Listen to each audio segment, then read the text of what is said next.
Он обманул смерть и построил усыпальницу, подобной которой человечество еще не видело. Более 2000 лет гробница первого императора Китая остается запечатанной, нетронутой временем и страхом.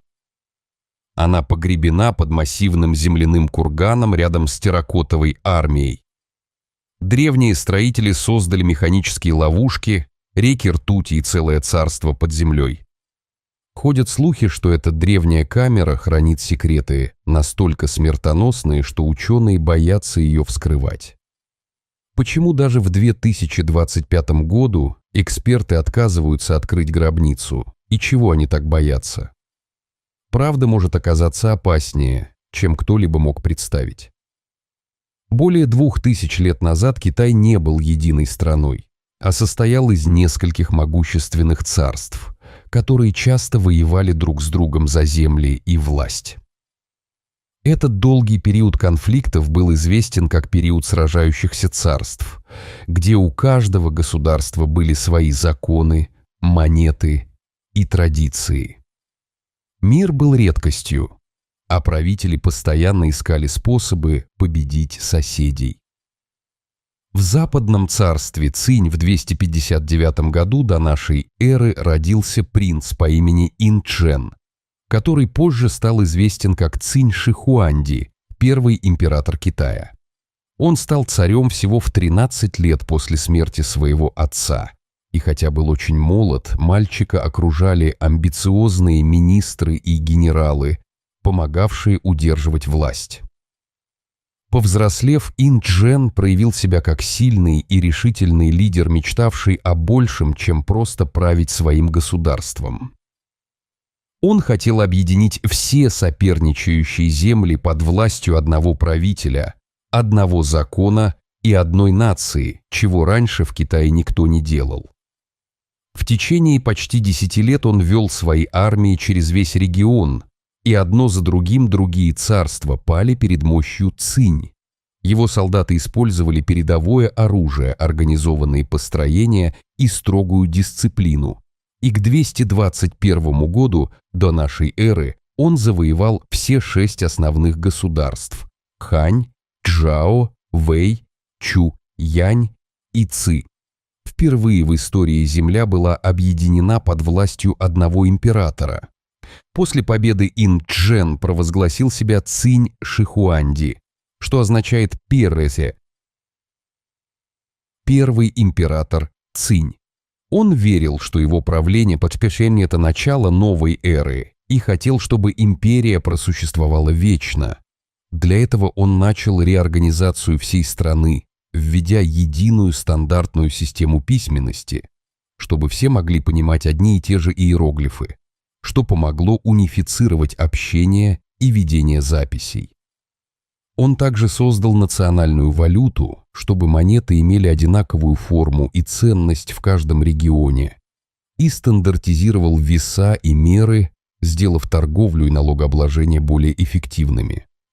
Была регламентирована даже ширина осей повозок, чтобы весь транспорт мог передвигаться по одним и тем же дорогам. Для защиты границ император приказал соединить и укрепить стены, построенные ранее соперничающими государствами, заложив основу Великой Китайской стены, задачу, потребовавшую труда тысяч солдат и заключенных. Внутри империи он приказал строить широкие дороги и каналы, а местных правителей заменил чиновниками, лично выбранными им, чтобы никто не мог оспорить его власть. Но пока Цинь Шихуанди укреплял империю извне, внутри него рос глубокий страх, страх смерти. Он стал одержим идеей бессмертия, отправляя команды ученых и алхимиков на поиски эликсиров жизни.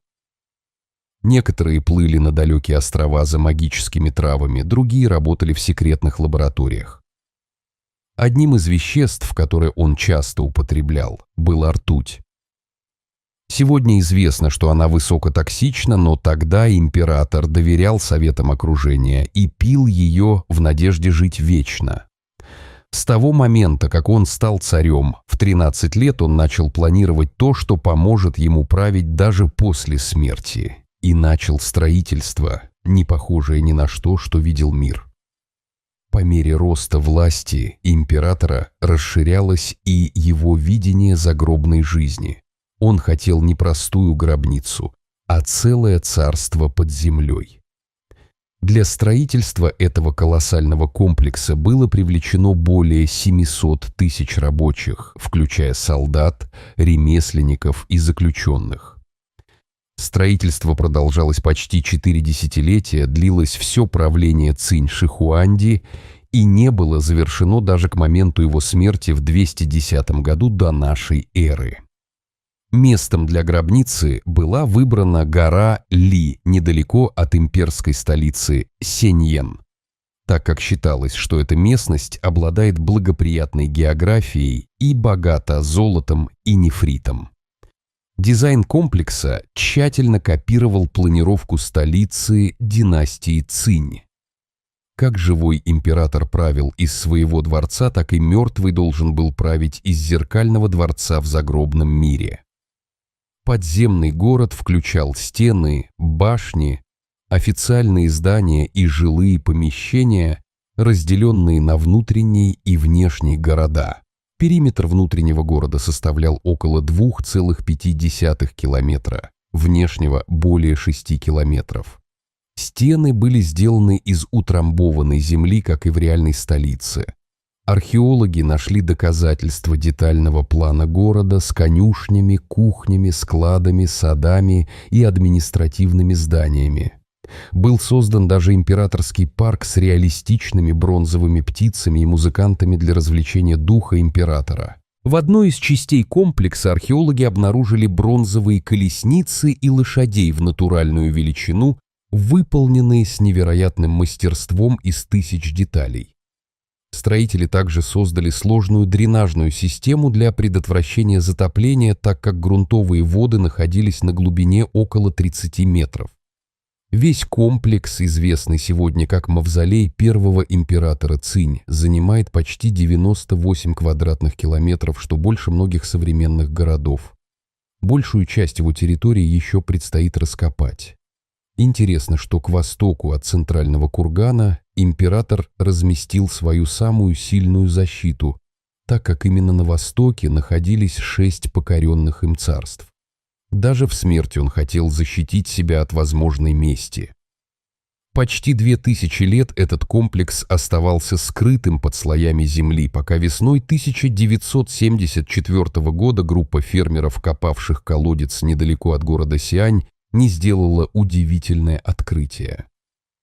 Наткнувшись на фрагменты обожженной глины и бронзовое оружие, они обнаружили край одной из величайших археологических находок в истории. Под почвой в боевых порядках стояли тысячи глиняных солдат в натуральную величину. Терракотовая армия.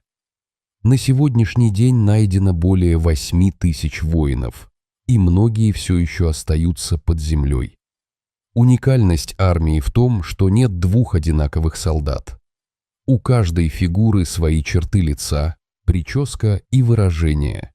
И ученые считают, что они моделировались с реальных людей.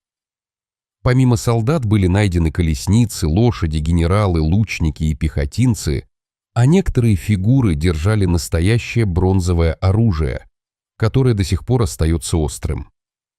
В соседних ямах исследователи обнаружили фигуры невоенного назначения. Акробатов, музыкантов, чиновников и даже глиняных птиц, символизирующих услуги и удовольствие императорского двора. Изначально все эти фигуры были раскрашены в яркие цвета, но как только их извлекали на воздух, краска начинала трескаться и осыпаться за считанные минуты. Это стало уроком для археологов, и именно поэтому многие части комплекса остаются нетронутыми до появления лучших технологий консервации. Центральная же камера, где, как полагают, похоронен сам Цинь-Шихуанди, находится под массивным земляным курганом в форме пирамиды и остается нетронутой. Ни один ученый никогда не входил внутрь.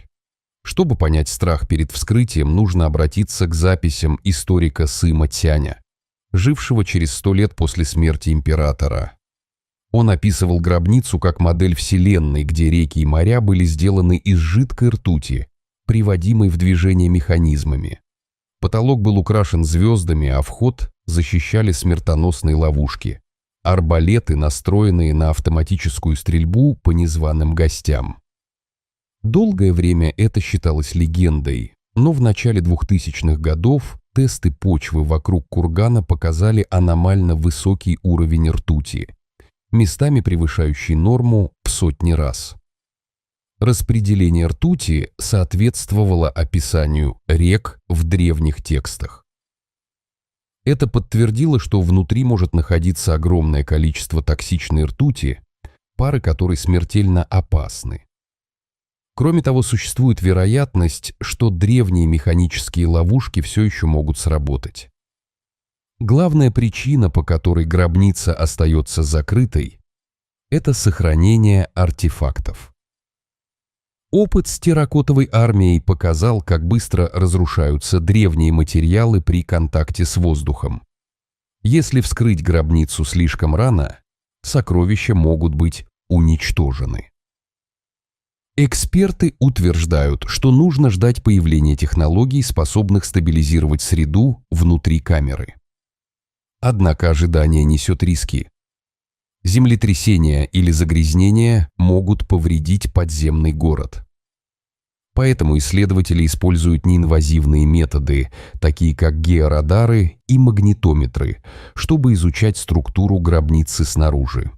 Гробница Цинь-Шихуанди остается одной из последних великих загадок мира, которая может рассказать нам о технологиях, верованиях и амбициях древней цивилизации.